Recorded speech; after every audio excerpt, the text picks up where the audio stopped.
It just seems like we closed the door on our outdoor season. We were fortunate enough to have a few athletes advance to the NCAA finals and be All-Americans, and then some of them were looking at meets past that.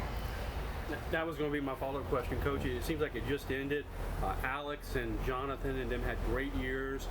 They both carried their sports as far as they could. Talk a little bit about their production and what you saw from the field events. Well, it was pretty unique that you get an opportunity to have one event group just carry your team, and the throws did this year.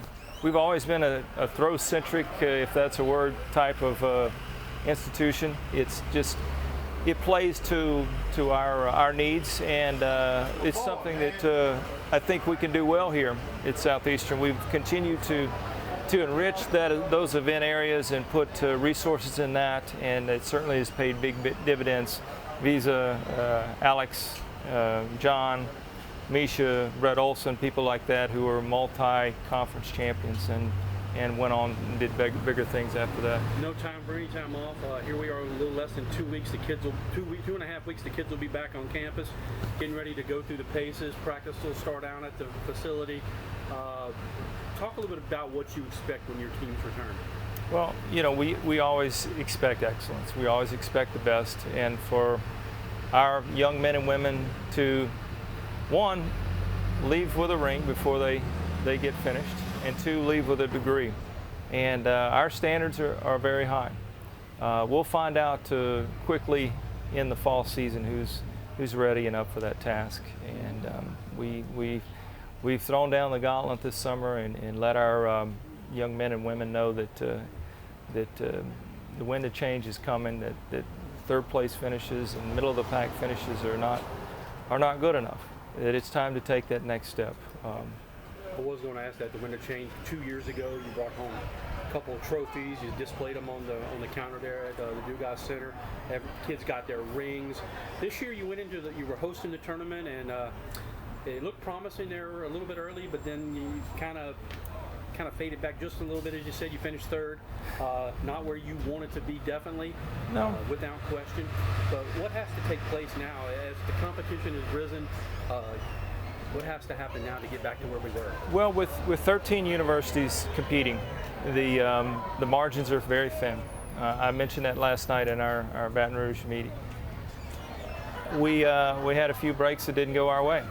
On the years that we've won championships, those things kind of fall into place, and you do get the breaks. What we have to do is make sure that our team is tried and tested by the time we get to conference competition and ready for anything that may come up.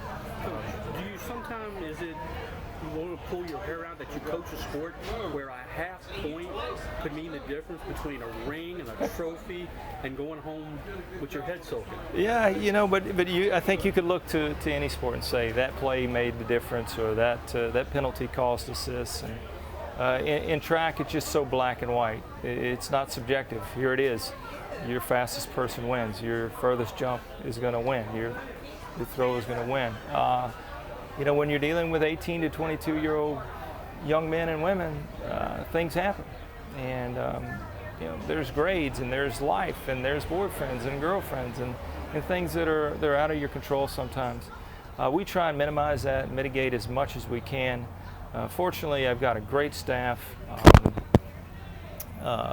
We've mentioned the throwers and Coach McKay's group. I was able to add Coach Corey Mastretta to the mix. He's here with me tonight, and I'm very excited about what we're going to see in the years to come. He's taken over as our recruiting coordinator, and the fruits of his labor are going to be big, I think, maybe next year and the year after that. This being a local stop on the tour, it's not his city's up north, but I know one of the guys that you're really excited about is Devin.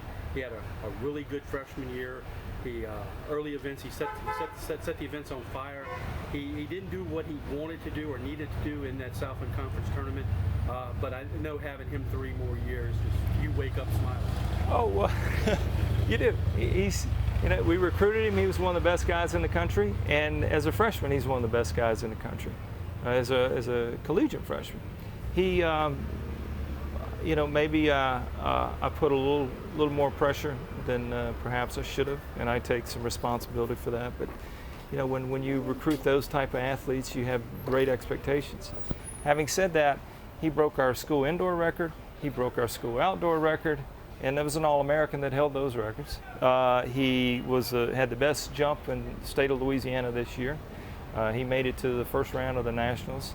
Just didn't put it together at the right time. I think coming into his sophomore season, those yips and things that he had as a freshman will be put behind him, and I expect just some tremendous things in the future. Last question. Normally, as a coach of 6 sports, you're concentrating on the athletes, the practices, the academics, the scheduling, the travel, things like that. You rarely get to visit with the fans during the season once the season gets rolling, and your seasons roll fall and spring. How important is it as events like tonight, where you get to shake hands and rub shoulders and share Sure. a cocktail with the fans? Well, it's an opportunity for me to say thanks, because there's so many that are out there that have helped our program grow over the years, and quite frankly, we don't. The wheels don't turn without the people that we get to visit with tonight. So it is important for me to have that opportunity to say thank you, and we also try and twist their arm a little bit and say, hey, you know what?